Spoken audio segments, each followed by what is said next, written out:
Well boys, it's finally here. After 550 days since the last part of Jojoland, we finally have the first chapter of part 9. And let's just say Araki isn't pulling any punches. From murdering 2 cops, forging new identities, and femboys, the Jojolands is looking to be one of the best parts yet. So let's get in there and see what really happened in the first chapter of the Jojolands. Also make sure to subscribe. I don't know if I'll be going over every chapter, but I'll definitely be talking about JoJo's more and you won't want to miss it. Okay, let's get into it. Part 9 is starting us off in what we assume is the new timeline first shown in part 7, this time on the tropical island of Hawaii.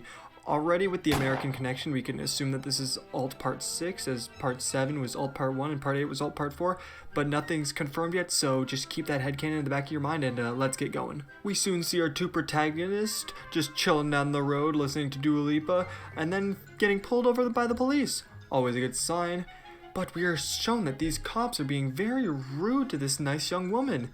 He keeps eyeing her up really creepily until he finally gets too suspicious and does a strip search. He starts like trying to cop a feel, moaning in her ear, telling her he's gonna commence an investigation, and oh wow, he's going for it, and oh, she has a penis. Dragona Joestar! This strapping young man is 18 years old and is the older brother of the Joestar family.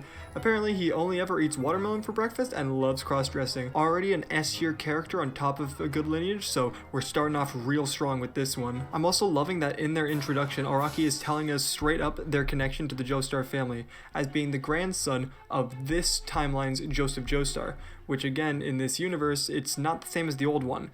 This Joseph is very different. Unlike the strapping old man whose favorite pastime is cheating on his wife, this Joseph was last shown at the end of part 8 in chapters 109 and 110, this time only being a teenager helping Lucy Steele in search of the Lokakaka.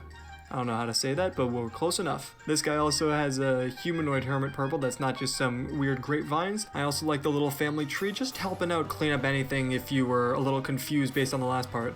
I know I was. 2 quick things to point out about this little timeline. One being that their mother is Barbara Ann Joestar, probably in reference to the Beach Boys song of the same name, and the connection to Yoshikage from the last part as being the son of Kira Hawley. Neat. Wait, where were we again?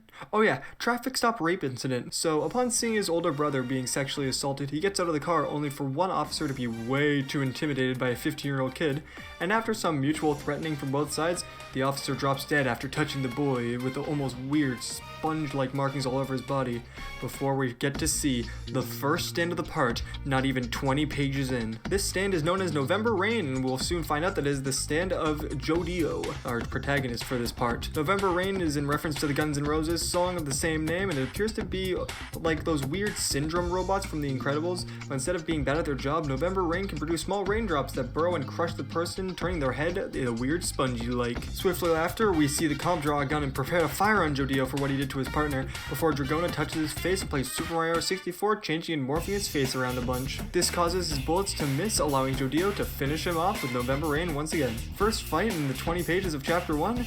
We're off to a good start. We then see the brothers burn the cars along with the cops' bodies, change the license plate numbers and their driver's licenses with Dragona's stand Smooth Operators, named after the Sage song of the same name, before driving off, leaving the wreckage behind. Quick side adventure as we see them get the money from the mafia, and then they explained everything I did to you in great detail, like how they eat their breakfast. So we're just gonna skip back to that part and go straight to Jodio. So Jodio is going to school on the school bus, and it's a touching moment as, we see the Joestar's first aura. They grow up so fast. But no, for real, Jodio fights his senpai, robs him of his money that he owed him, and then heads inside the building. We then learn that Jodio is basically a gopher, where he talks about the mechanism, and to basically stay out of trouble, as well as explain the story that's going to be the overarching plot line for part 9.